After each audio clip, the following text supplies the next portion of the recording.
Belgian Prime Minister Bart de Wever has sparked controversy by claiming that Russia will not lose the war in Ukraine and calling attempts to seize Russian assets theft.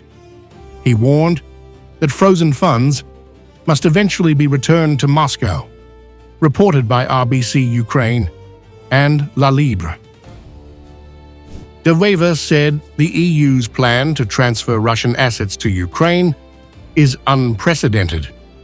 Theft of frozen assets of another country, its sovereign wealth funds, has never been done before. Even during World War II, Germany's money was not confiscated, only frozen, he said.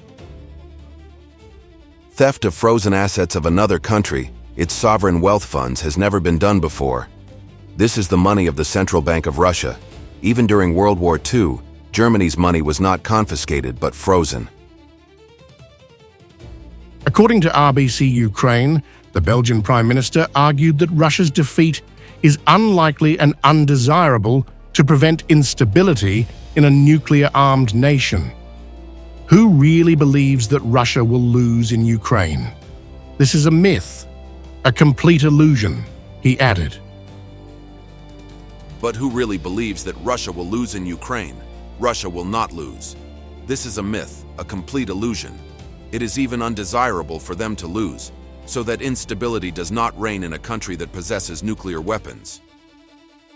De Wever revealed that Russia has threatened Belgium with eternal retribution if the EU confiscates the funds.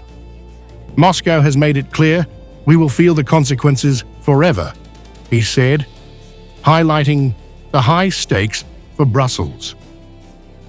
Who believes that Putin will calmly accept the confiscation of Russian assets? Moscow has made it clear to us that in the event of confiscation, Belgium and I personally will feel the consequences forever. That seems like a pretty long time. Belgium has been accused of blocking EU plans to use frozen Russian funds for Ukraine.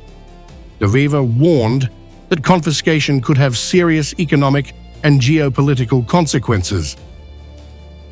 European officials have criticized Belgium's resistance, suggesting it may be protecting domestic interests rather than prioritizing Ukraine.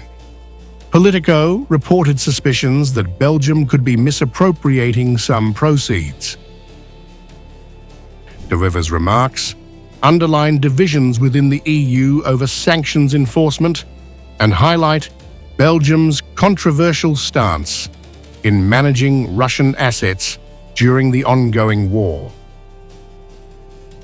The Belgian Prime Minister's comments, blending legal, strategic, and geopolitical arguments, have reignited debates on Europe's approach to Moscow amid the continuing conflict in Ukraine.